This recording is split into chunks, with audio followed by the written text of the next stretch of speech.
If you want to continue to follow our adventure, click subscribe. So you don't miss anything, click the bell notification. Sorry about my shirt, it's got little white spots all over it. Been working on the camper. As everybody knows, I've been having some issues with the paint peeling off. Which kind of brings me to the point of today's video. I've made a wildly popular video. I don't know why it took off, but it did.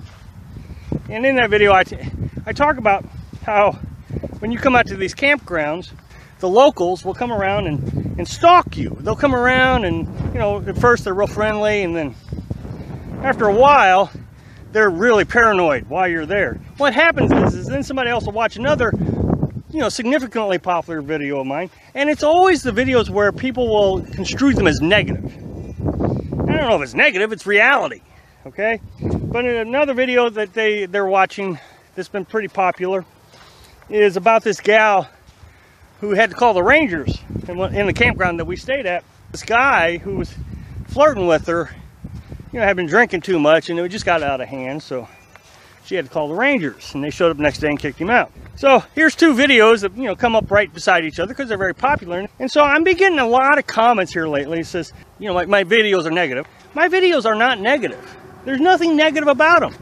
It's reality.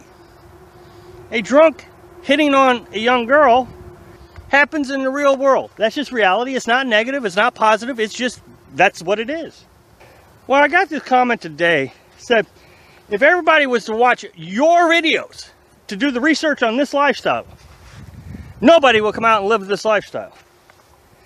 And for that, I would say, that might be a good thing. Not that I don't want you to come out here if that's what you really want to do, but if you're researching and you're not sure if you want to come out here or not, and you're relying on videos to tell you to come out here, then I would say that you're probably not ready to come out here. And that you should be watching my videos and not all the other videos that tell you how great it is out here. This woman said, you need to start showing some of the good, not just the bad and the ugly. I show you the good in every video. In every video, I give you footage of something that takes my breath away. That is the good for me. And if you don't see it in the video, then I would say, then you're looking for something else, not a nomadic adventure. Right here, this ocean is the thing that makes me want to continue to overcome the drunks in the campgrounds and the cold weather, but it's still my job to tell you what the difficulties are. It would be irresponsible for me to say, come on out here, you're going to have a great time, don't worry about anything. And then you get out here and you get hurt, or something happens, or your car breaks down and you're not prepared for it. And you're stranded out in the desert or out in the national forest. No cell signal. Look, here's the thing. I lived in a house. In a house. That's all I knew for 45 years of my life. I'm 47 years old. You know, I was raised in a house. I was taught by my parents how to live in a house. Living in a house is very easy because I've had 45 years of training and experience of living in a house. When the toilet breaks, I know who to call, or I know how to fix it. You know, when you got a plumbing leak, I know where the valve is to shut off the water. When the roof has issues, I know I got to call the roofer, or I can, you know, do it myself. Whatever it is that I got to fix or overcome, I know how to overcome it. But let's even get more basic, not just the maintenance of a house, but let's get more basic. For 45 years, I have used a toilet every day of my life. Except for camping trips, of course. But, you know, for the camping trips, you're willing to sacrifice some comforts for a weekend camping trip, even a week. You're not worried about taking a shower or keeping clean. The only thing you want to do is keep your hands clean. But as far as your clothes and taking a shower and all that stuff, who cares? It's a camping trip. Enjoy the camping trip, folks. But when you come out here for the rest of your life, you're going to want to keep clean more than just your hands. You're going to want to wash your clothes. And it's my job to explain to you that washing clothes, if you don't want to travel 40 miles to go do laundry, you're going to have to find alternative methods. When you live in a house and you hear a noise outside, you call the police.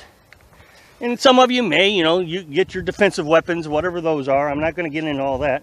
But you know what to do. But out here, when you're 40 miles away with no cell signal, you have no idea what to do.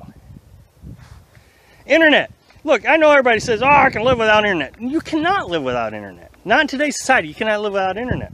You're going to do online banking. You're going to pay your bills online when you come out here, because you're not going to want to deal with the mail system every day you want to pay a bill. Well, at home, you got internet. It's like 100 megabytes per second. But out here, 40 miles from the middle of nowhere, you got 3G. Barely sometimes. You get 1 or 2 megabytes per second at best. Then, things get a little bit more complicated trying to pay a bill or doing your taxes. Going online to do your taxes every year. It's not just, as simple as sitting down at your computer and doing your taxes. Something I don't talk about very often, and I should, is, every 2 weeks you have to move. You have to move locations. And so when you go to bed at night, and the next morning you wake up, when you first move, for the first 2 or 3 days, maybe even a week, you're very disorientated where you're at. It's very confusing. Just this morning I woke up, I'm over at Dad's house. I've been out in the National Forest for 3 weeks, part of a hunt season and 2 weeks after. I woke up this morning and I saw his house. Oh, where am I? Or worse yet, when you're out in the National Forest for 2 weeks and there's no traffic ever. No cars, no people, no nothing. And then you go to another campground that's, relatively close to a road, and you hear cars going by. That is, when you're sleeping, is very disorientating. When your home is your car. If your car breaks down in a stick and brick, you still have your house to live in. It's still there. But if your car breaks down while you're living out here, now your house and your car are at the shop. You have no place to stay. When you're way out here, it's not like you got Uber that you can call to come pick you up so you can go get your car to the shop or the tow truck.